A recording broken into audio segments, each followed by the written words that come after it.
Okay, deep breaths. Your Economics 1B exam, yep, ECS1601, is tomorrow. You're officially in cram mode, and you need the absolute essentials, like right now. Don't panic. Think of this as your last-minute strategic game plan. We're going to hammer through the core concepts you absolutely have to know. Let's jump right in. Look, we all know cramming isn't the best way to learn, but let's be real. Sometimes it's what you've got to do. The trick isn't to avoid it, it's to do it smart. A focused, high-intensity cram session can actually work wonders, and that's exactly what we're about to do. So here's our roadmap. We're going to start with the big picture, the economy's circular flow. Then we'll get into the engine room with the Keynesian model. After that, we'll see who's actually driving this thing, the government and the Reserve Bank. Then we'll put it all together in the ADAS framework and wrap it up with a lightning round checklist of the stuff you cannot forget. First things first, the circular flow. I want you to think of this as the Google Maps for the entire economy. If you can wrap your head around this one diagram, you'll see exactly how everything, money, goods, jobs, all fits together. It's the foundation for everything else. All right, let's break it down. At its simplest, the economy is just a continuous loop between two groups: households, people like us, and firms, the businesses. We sell our work to firms to earn an income. Then what do? We take that income and buy stuff from those very same firms. It's this beautiful, simple cycle of earning and spending. But of course, in the real world, it's a little messier. So now let's add in the government. They take money out of the flow through taxes, but then they pump it back in through spending. And then there's the rest of the world, the foreign sector. We send money out when we buy imports, and money comes in when we sell exports.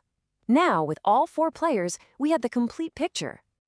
Okay, this is a super important concept for multiple choice questions.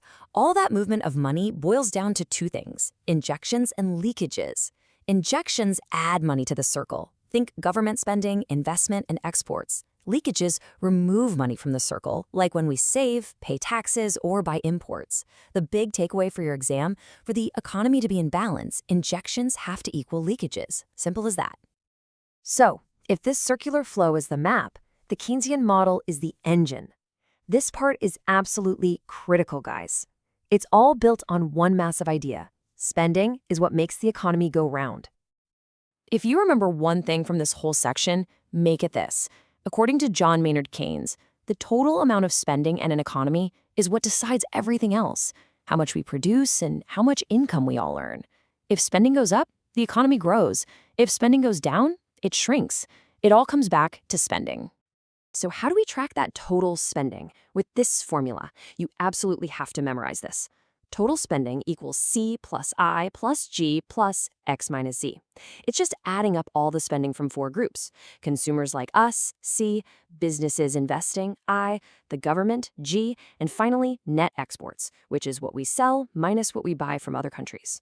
This is the heart of the engine. But here's where it gets kind of magical.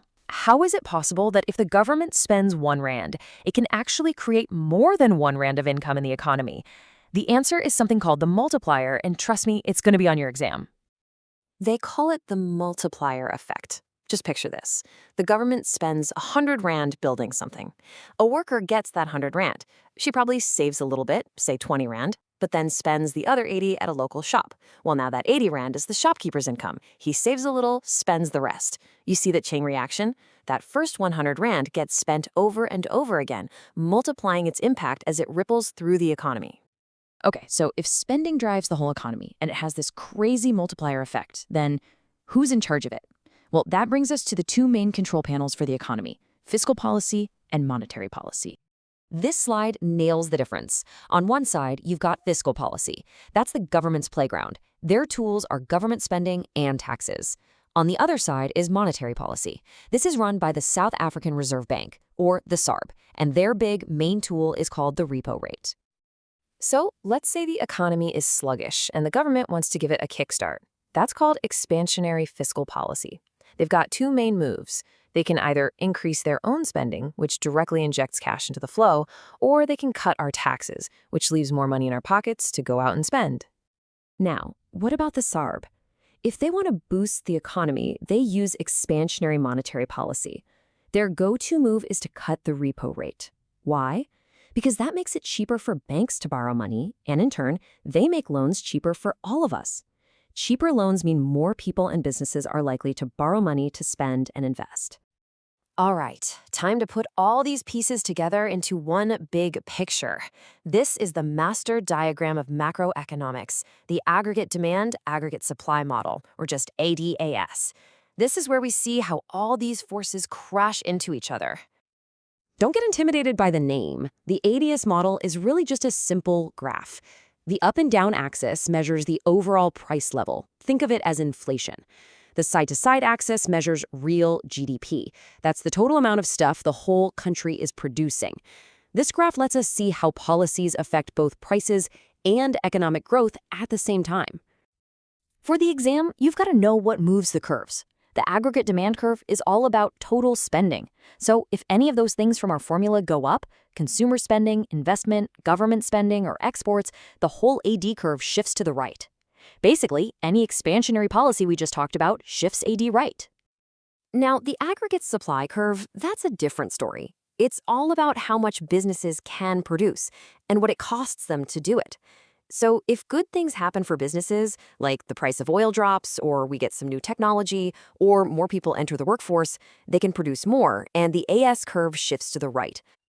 Okay, homestretch, we're in the final moments. This is your rapid-fire checklist. These are the terms you absolutely, positively have to have locked and loaded in your brain for tomorrow.